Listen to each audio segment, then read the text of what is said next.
All right, thank you so much, everyone who put all this creative energy into organizing the festival. Really happy to be here with you now. I was at the state track meet with my daughter, so I couldn't join in person earlier, but I'm gonna catch up with all the replays. So my talk is Making Cakes for the Queen of Heaven. I start with a few text-heavy slides, but don't worry, we won't be doing this for too long. So just wanted to tell you where I got the title for this talk. It's from the book of Jeremiah in the Bible. Of course, Jeremiah is, kind of arguing for patriarchal monotheistic religion, but there are these beautiful traces of worship of the goddess in these passages that I just wanted to look at. So this quote, "Do you not see what they are doing in the cities of Judah and I gotta move, and the streets of Jerusalem? The children gather wood, the fathers kindle fire, and the women knead dough to make cakes for the Queen of Heaven, and they pour out offerings to other gods." I just love this scene that's evoked of this like whole family project. It's a cooperative effort and just lovely. Okay, and then this part, there's another scene that I wanted to just talk about quickly. This, of course, is a time of great political and religious upheaval. Really interesting scene of this assembly, all these people gathered, and Jeremiah, of course, is saying, you must worship only the Lord. It seems as if he's asked the men in the group, do you know what your wives are doing? Making cakes for the Queen of Heaven. And I just love the response of these men. As for the word you have spoken to us in the name of the Lord, we will not listen to you, but we will do everything that we have vowed, burn incense to the Queen of Heaven and pour out libations to her, as we did, both we and our fathers, our kings and our princes. For then we had plenty of food and prospered and saw no evil. But since we left off burning incense to the Queen of Heaven and pouring out libations to her, we have lacked everything and have been consumed by the sword and by famine. I see in that description of kind of the struggle of these people, kind of the flip side of Inanna's blessings, the sword, this kind of violence that they've been living with, and famine. They don't have the plenty that they had when they were making cakes and pouring out libations to the Queen of Heaven. And then in this assembly where this political and religious, debate is happening, what the women say is so intriguing. When we burned incense to the Queen of Heaven and poured out libations to her, was it without our husband's approval that we made cakes for her, bearing her image, and poured out libations to her? The word approval is kind of funny there. From the previous passage, I see it as enthusiastic support and participation. And I'm so intrigued by this thing. We made cakes for her, bearing her image. So it's both an offering and an image, offering to and an image of the goddess. Okay, so why am I kind of looking back at religious practices from 17th century BC Jerusalem, and what does that have to do with Ishtar?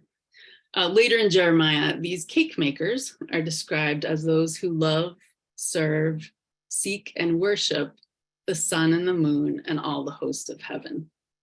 So clearly, these are pagans whose gods have their correspondences in the heavens. I actually really buy scholar Susan Ackerman's argument that the Queen of Heaven who's described here is actually a syncretic deity incorporating aspects of the West Semitic Astarte and East Semitic Ishtar. Sorry, there's like a motor going by. giant lawnmower driving down the sidewalk. The word in this passage of Jeremiah, kawanim, is actually a loan word from the Akkadian kamanu, or cake. And this kind of cake is often referenced in Akkadian hymns to Ishtar. So even the language suggests that, you know, the East Semitic Ishtar is kind of being evoked in this passage. So here's an Akkadian hymn. O Ishtar, merciful goddess, I have come to visit you. I have prepared for you an offering, pure milk, pure cake baked in ashes. And that word is kaman tumri. The tumri is baked in ashes. So my organizing question for this talk was, what kinds of cakes bearing what kinds of images of the goddess might her devotees have prepared and offered to her over time?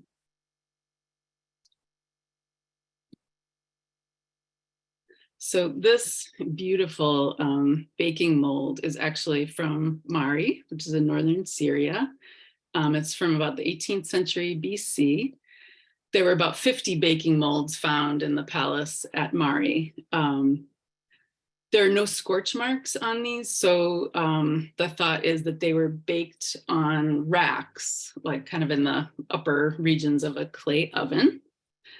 This would have been something that a palace kitchen or a temple kitchen could have done, or elites. And just, you know, this image, I think it's generally agreed upon that it's Ishtar. Just like the roundness of her figure, her round belly cupping her breasts. So this is one possible example of kind of the image of Ishtar that her devotees would have baked for her. This is actually not a baking mold, but I just wanted to include it. This is actually from southern Iraq. It's a clay mold on the right-hand side to make just kind of a little votive image of Inanna, kind of similar to the Burney relief. And the thing I just want you to notice is her navel here. And we'll come back to that a little bit later. You know what, I'm gonna close the windows. My neighbors are mowing lawns like crazy.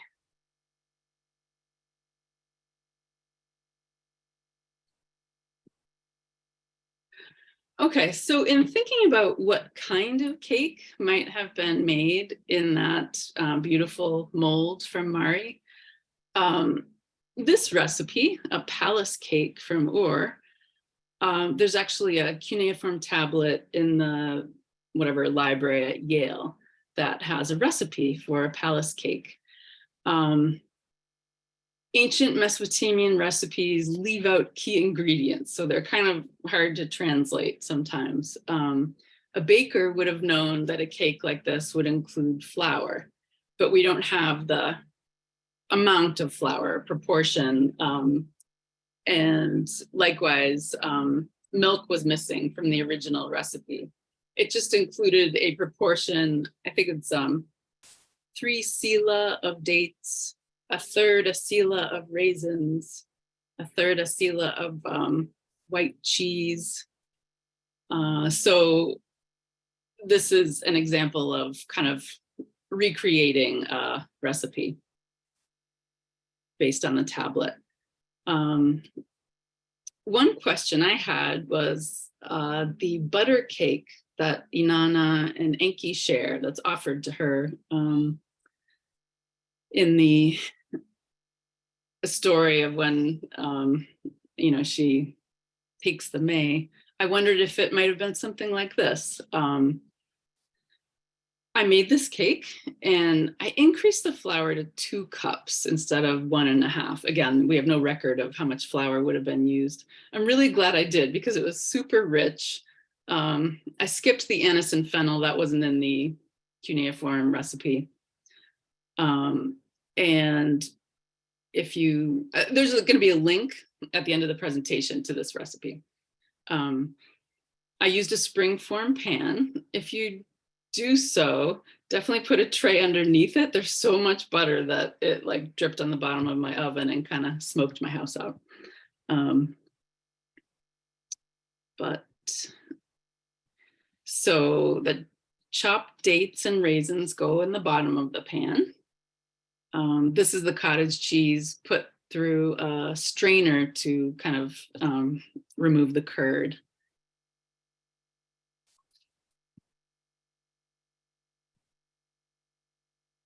And then, it's pretty simple recipe. You mix the cheese, butter, milk, and eggs together.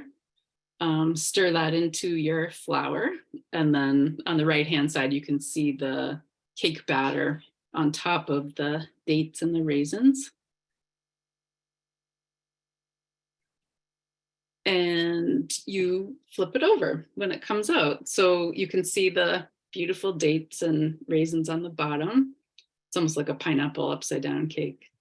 So this is my offering to Ishtar. This is that Akkadian hymn that I'll read again. O Ishtar, merciful goddess, I have come to visit you.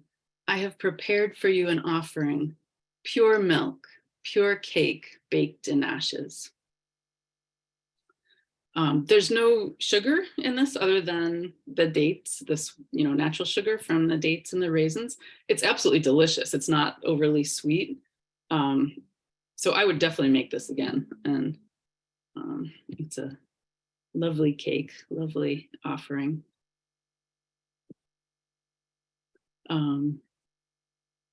Okay, so I do think that large cake mold that would have been cooked in a large oven with racks and the richness and abundance of that palace cake recipe, that's how it's referred to in the cuneiform tablet. It's called a palace cake. So clearly it's something special. We also know that households would have made cakes, cookies, offerings to Inanna. And Nawal Nasrallah has this wonderful article where she explores the Iraqi national cookie, the klecha, and the search for national identity. So I've linked this article at the end of the slideshow as well. I think I'm just going to read a little bit from the article because she, her research is amazing and her accounts of making these cookies with her family are just incredible. So this type of cookie is often stuffed with dates. It could be stuffed with nuts or other things, but dates are kind of always one of the things that are made. And she says that all Iraqis kind of see this as a national cookie. Muslims make it for two major religious feasts, the Eid al-Fitr, the 3-day feast that celebrates the end of the fasting month of Ramadan, and then another time for a feast that celebrates the end of the pilgrimage rites in Mecca. Iraqi Christians also make this cookie for Christmas and Easter Sunday. Easter is usually the first Sunday after the first appearance of the full moon following March 20th, which is round about the spring equinox. And Iraqi Jews up to the mid-20th century, when there was a really thriving Jewish community in Baghdad, baked these same cookies for their festival of Purim, which is usually in March in Iraq. So all these different religious groups kind of bake this cookie for moon correlated spring festivals. I think Ramadan moves around the calendar, but and I'm going to read a little bit about her making these cookies with her family. They're usually made at home in huge amounts traditionally. They'd be baked in a domed clay wood burning bread oven, or people might bring them to the neighborhood bakery if they either didn't have an oven at home, or might be easier to bring them to the neighborhood bakery. And Noelle says she remembers her mother would prepare them 2 or 3 days before the beginning of Eid. That making it earlier was risky because there might not be enough for the feast.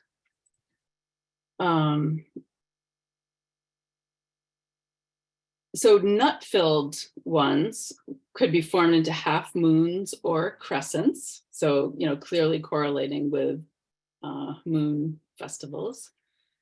And she describes having leftover dough after kind of the beautiful shapes had been made, and kind of getting creative with that, which, if you've ever made cookies or shaped bread with kids, it's always fun to see what happens with people's creativity.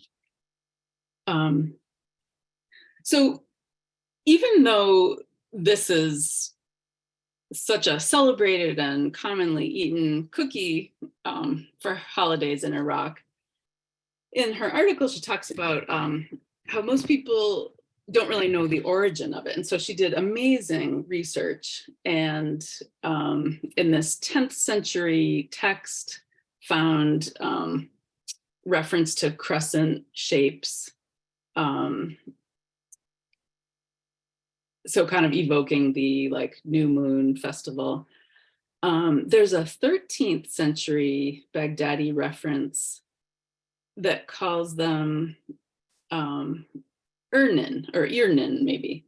I'm just reading this. I actually don't know the pronunciation. Apologies. And she did some more research, and this word Irnini in fact means sweet smelling lady. And that was one of the ancient names of Ishtar. And so through her research, she's kind of finding all of these connections with really ancient celebrations and the goddess. So of course the spring festival, the Inanna Demuzi festival of the New Year. She kind of summarizes some of the ancient texts. These baked offerings would have been made at palace and temple kitchens. They were consumed in large numbers at religious festivals. Worshippers of Ishtar would also crumble some of these cookies and leave them for her sacred doves. And records, extant records, describe a real variety of things, everything from small to large, different shapes, pillars, crescents, heads, hands, women's breasts, all kinds of shapes. So there's beautiful variety in fillings, shapes, size, everything. Okay, so I actually have not tried making these cookies, but I went to my local Middle Eastern market to see if I could get ingredients, and this is Assad's in Cleveland. It's a wonderful market, and yeah, I just wanted to show you some of my finds here. Of course, you can get the dried dates, and in Noelle's cookbook, Delights from the Garden of Eden, which I think is linked elsewhere on the program, there's a recipe for making the cookies with whole dates. In the upper left-hand corner, you can see you can also get a date paste at a Middle Eastern market. And I left the price tag on because it's unbelievably reasonable. $3 for, what's probably, I don't know, 4 or 5 cups of dates, all pitted and kind of processed to make the filling of the cookies, combined with spices. And Noelle's recipe in her cookbook includes toasted sesame seeds mixed with the dates, either rose water or orange blossom water. I got the orange blossom water. Rose water reminds me of like these soaps that my grandmother used to have. So I don't love rose water myself. And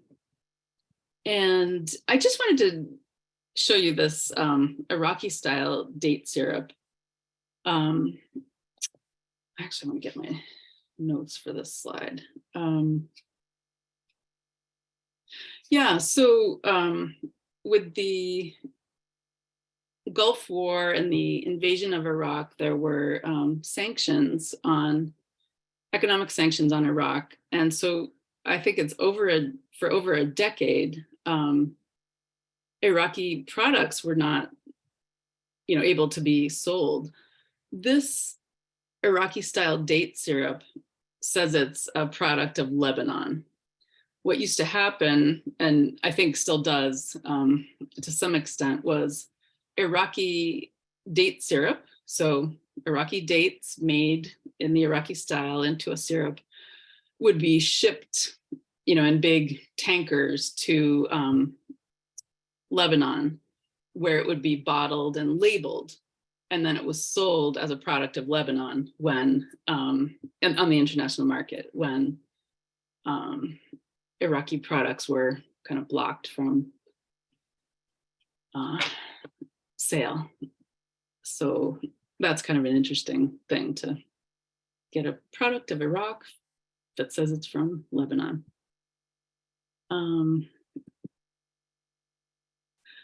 At Assad's, I also bought this beautiful cedar mold. The cookie mold. I should have pointed out for Noelle's article, I think she has all hand-shaped cookies there, different shapes. A lot of these cookies are made in molds too, particularly the date-filled ones. And there's all different kinds of patterns. I really love this one. The store had like a variety of them. A lot of them have variations on like either a circular pattern, a star, or a petaled sort of pattern. And I just wanted you to like think back to that clay mold of Ishtar with the navel. I see kind of like navel, belly, breast imagery in some of the circular things. So, I mean, certainly could be like sun, moon imagery too. Oops, I didn't mean to do that.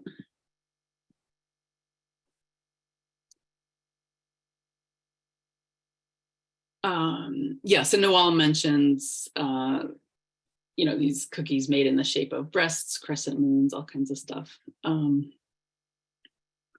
So to work with the mold, I've seen 2 different methods of doing it. You either like roll out a disc of dough to press into the mold, and then kind of a disc or ball of the date paste put on top, and then finally another round of the dough to seal it shut, kind of press it shut.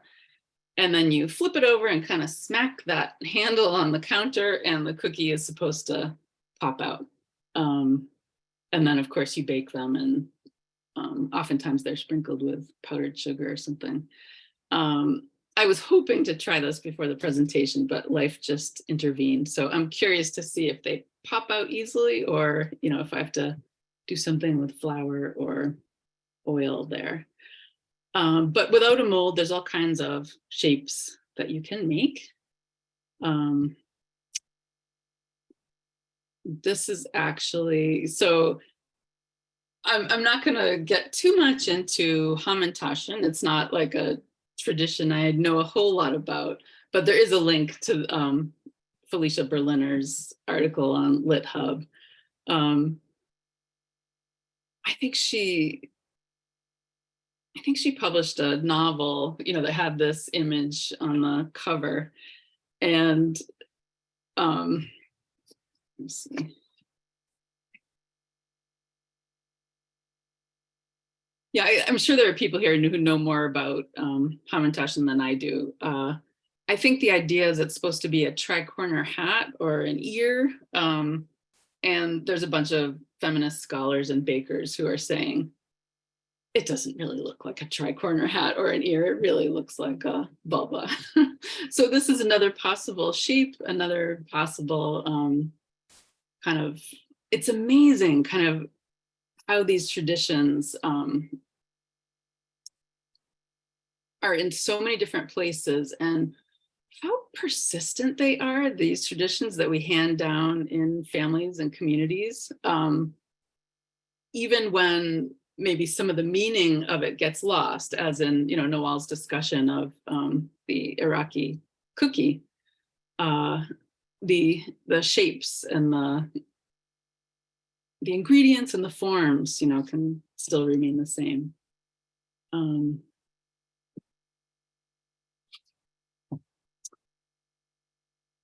And then I just wanted to kind of, because I've sort of moved around a lot, I wanted to bring us back to Uruk. This is the lower register, the lowest register of the beautiful Warka vase, Uruk vase. And I've linked this is a research article that I've linked at the end too. I don't know where the scholarship stands on this now, but I think for some time, these two plants that are right above this beautiful like flowing river on the bottom register were thought of as wheat and maybe flax. This article, persuasively to me, is kind of maintaining that this is actually a date palm. And they kind of go through like the images of, grain and date palm over time. And so I actually really love to think about this as a date palm and flax on this vase that was clearly like a object, offering to Inanna. This is the upper register. And on the right, you can see Inanna. And there's all these people bringing offerings to her. This person right here on the right has some kind of a container or basket. And it made me think of, Noel talks about putting these cookies in huge baskets and storing them. And so I wondered, are these simply agricultural products, or are these kind of things that have been made out of, the dates and agricultural products that are being offered to Inanna? The vase has a missing piece, but this is thought to be like on the left here, a king with kind of like a linen train that an attendant is kind of holding. And the vase, this, I don't know, maybe someone can mention when we're in the discussion how old this vase is. It's, I don't know, it's like 3000 BC, too far back. That's the number that's in my mind anyway. So this is like really ancient kind of depictions of offerings to Inanna.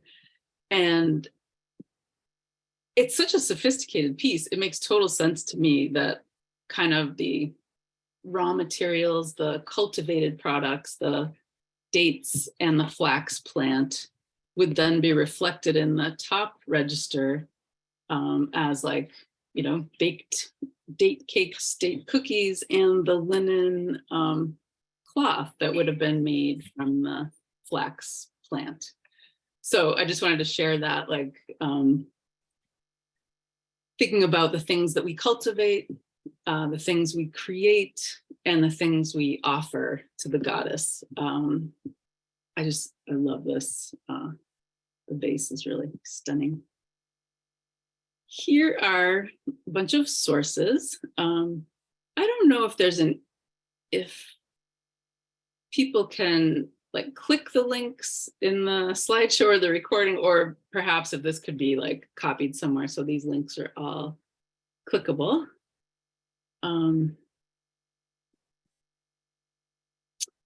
And then I just wanted to close with a little prayer on this offering of this presentation and, Ishtar Fest, with some of the epithets for Inanna that relate to, these cookies and dates. Oh, lady of the storehouse, lady of the date palms, sweet smelling lady, she who makes the date saplings rise. My queen, I have prepared this offering for you. Before opening up for like conversation, questions, I wanted to just say a little bit more about the date in ancient Mesopotamian culture, because humans were involved in pollinating the date palm, date palm orchards.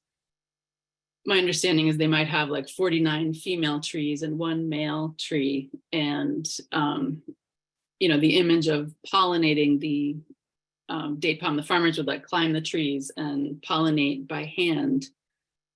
So humans were very much involved in the pollination, reproduction of the trees. And the products of the tree, of course, the date fruit, super nutritious. One of the rare sweeteners available to ancient Mesopotamians. Noel talks about the date as one of the first foods that's given to babies in Iraq. So kind of, you can just imagine a sweet pureed kind of date paste.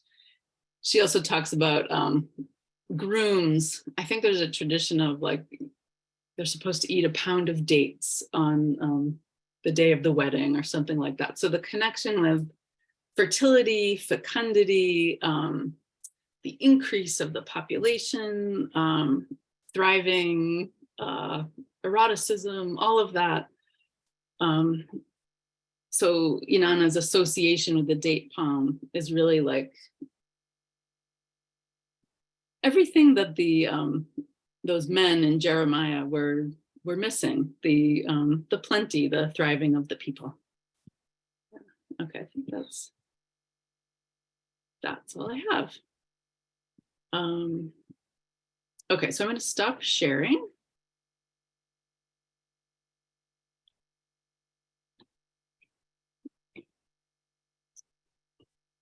You have a lot of questions in the chat, Amy. Cool. Okay, so let's all right, I need to, can I be unpinned? Oh, remove spotlight. Can I click that? Okay, this is better for a discussion. All right, let's see, I'll find you your first question here. Okay, should I be reading the chat or? I can catch up for you if you want.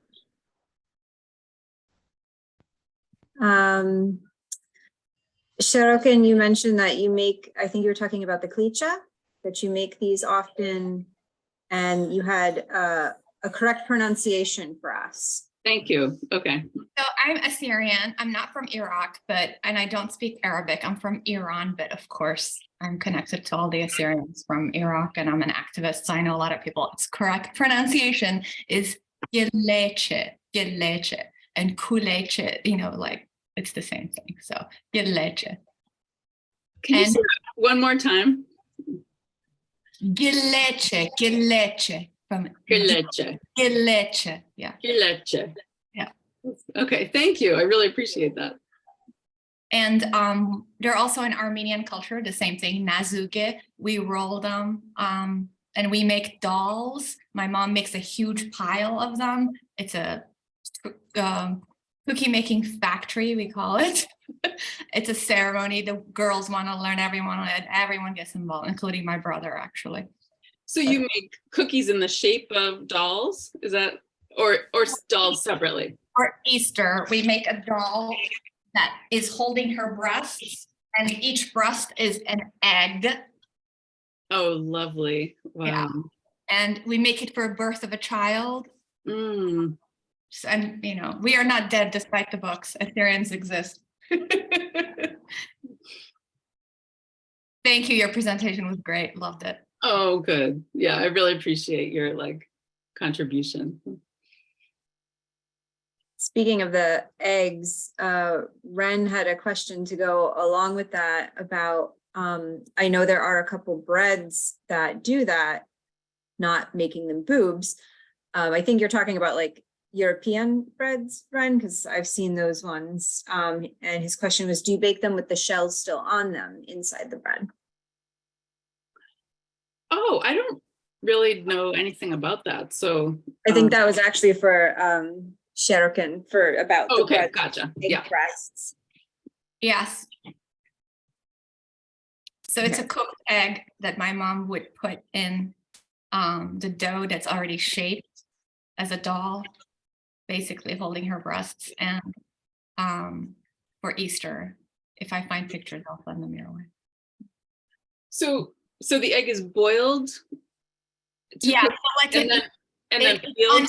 an onion skin, so it becomes red, and you put it on the place of the doll's breasts, and then you cook it with the dough, the cooked egg with the shell on. Wow. And you just crunch right through it. No. How do you eat it? I think it's similar to the European, if you've seen the European spring or Easter breads that are woven like a wreath and the hard boiled eggs are in them and colored.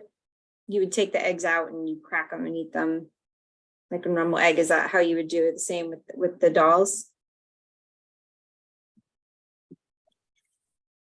There was a question, Amy, you were saying the age, the date of the vase. I thought I had to actually go back because the vase was on display at the She Who Wrote exhibit. I had to go find my picture for the right date, 3300 to 2900 BC. Wow. Yeah, and if anybody got to go to that exhibit, that and a lot of other really cool things were there. Oh, just one more thing, the ancient deities with the cones in their hands? That is a mystery that not many people know what it is. The pine cones. Yeah, the pine cones. Now, we say that they might be related to the pineal gland, but some say that was necessary to do, and that's what we do. We pollinate the female date tree with the cone. In Iraq, you'll see men going up on ladders and doing that, giving the sperm, if you will, to the... We do that with our lemon trees and Q-tips here. See, Priska wants to make all these cookies, and yeah, I haven't gotten to that one in Noel's book yet. That's going to be a big one. We're going to have a great Sumerian bake-off.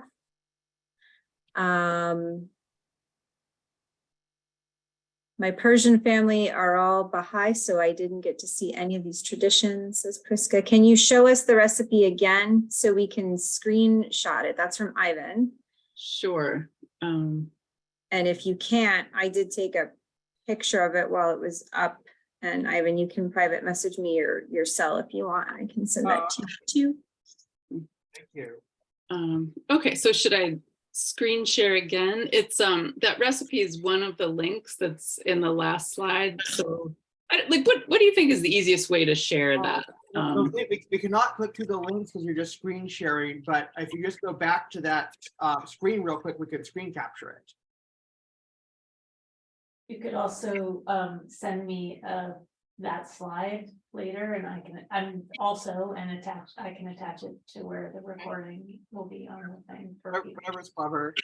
Okay, would that be the easiest? Because I can actually send you the text of it. I'd love it if it were clickable for people. Yeah. Is that possible to do, Amara? Okay, all right. So the links will all be whatever it is below the recording or something. Cool. And earlier, Ivan said, the rabbi who taught one of my Old Testament classes in college told us that the goddess in question was Ishtar. Cool.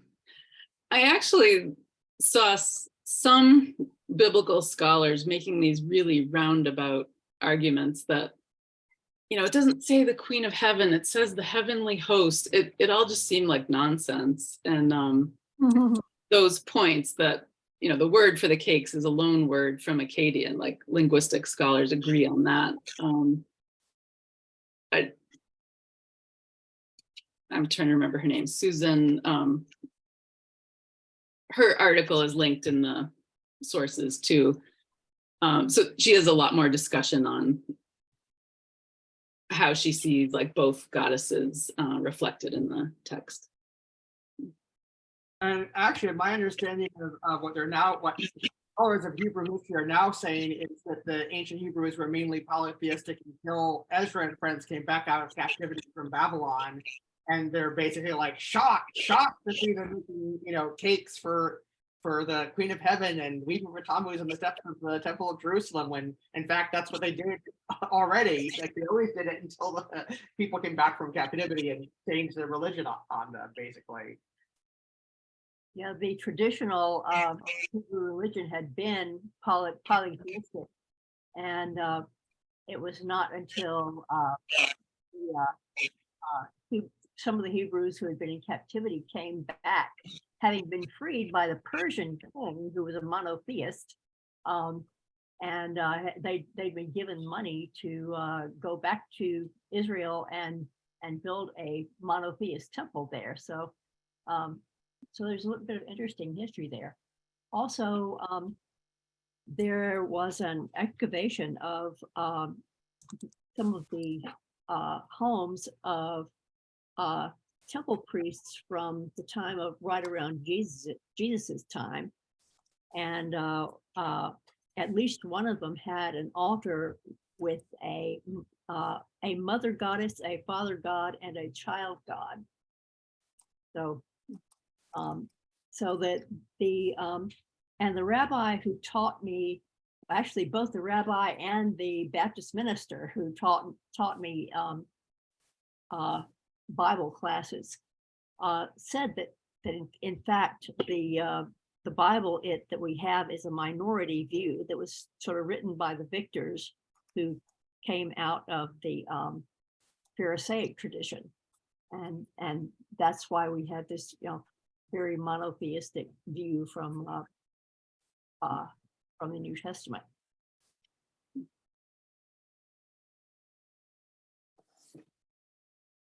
So just a little side comment there. Interesting, thank you. Yeah.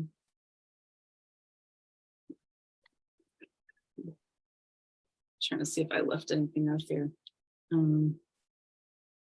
We have a few more minutes if anyone else has questions also.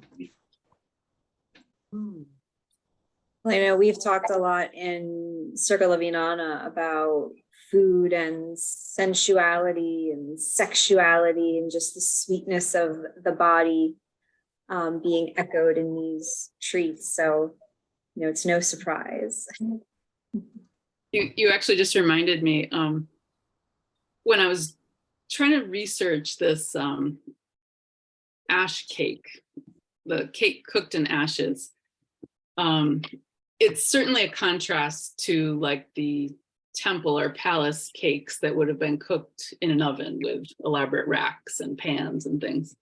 I saw a couple people trying to say that it was just a flatbread, like, you know, the simple bread that a shepherd would make over the coals or something. I didn't totally buy that because I feel like there were some scholars referring to cakes with the same word that were, you know, for Ishtar and had fruit in them. In northern Mesopotamia, it was often figs and raisins, and then in southern Mesopotamia, dates and raisins. But the people that were trying to say that like it was just like a very simple unleavened sort of flatbread, I just was speculating, like, could there have been a different kind of offering for, let's say, the morning for Dumuzi or something? And I don't know, it made me think of like the Eucharist or something. So this is just like crazy speculation. Were there two kinds of breads offered to Inanna? The like beautiful, sweet, sexy ones, and then like the plain morning bread. And that's the one that got adopted by Christianity. This is speculation.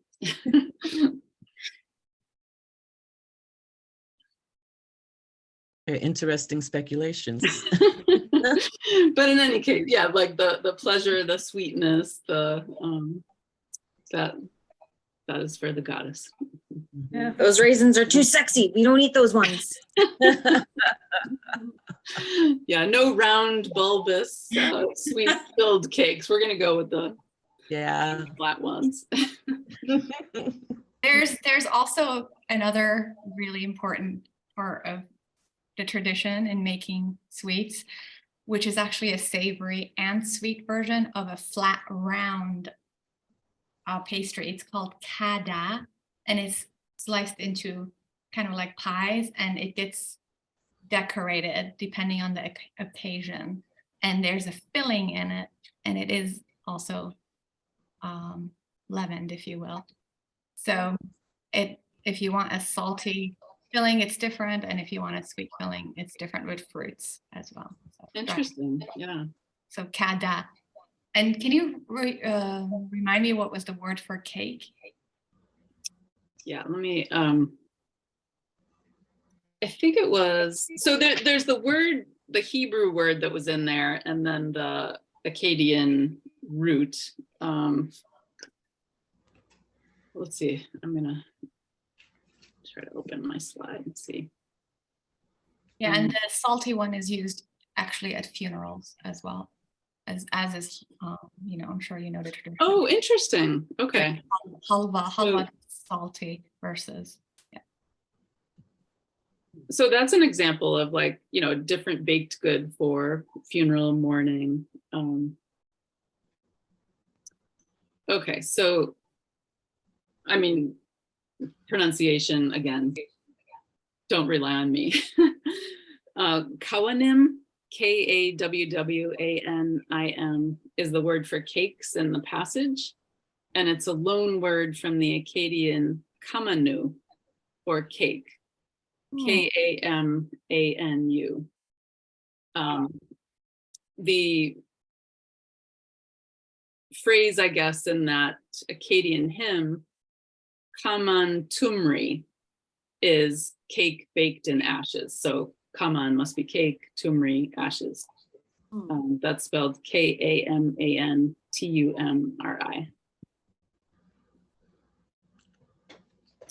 Okay, that was really, really fascinating. I enjoyed your presentation from start to finish. Thank you so much. It's really good to be here with everyone. It was delicious. Yeah, really. The cake is so good. I would definitely make that again. And the description in Jeremiah almost makes it sound like they're baking over an open fire. And I've done that camping. And there's like this thing you can make when you're camping called ash bread. And I'm wondering if like the ashes are because you're like baking on the open fire or something. Yes. Yeah, I think I saw a few references to like ash bread as a certain kind of bread, but I was thinking too, like, is that just the method of preparation versus indicating, what kind of bread or cake it is. Yeah. Okay, thank you again. I'm going to have to stop the recording now. But again, thank you so much. Such a fascinating presentation. Thank you. Thank you, Amy.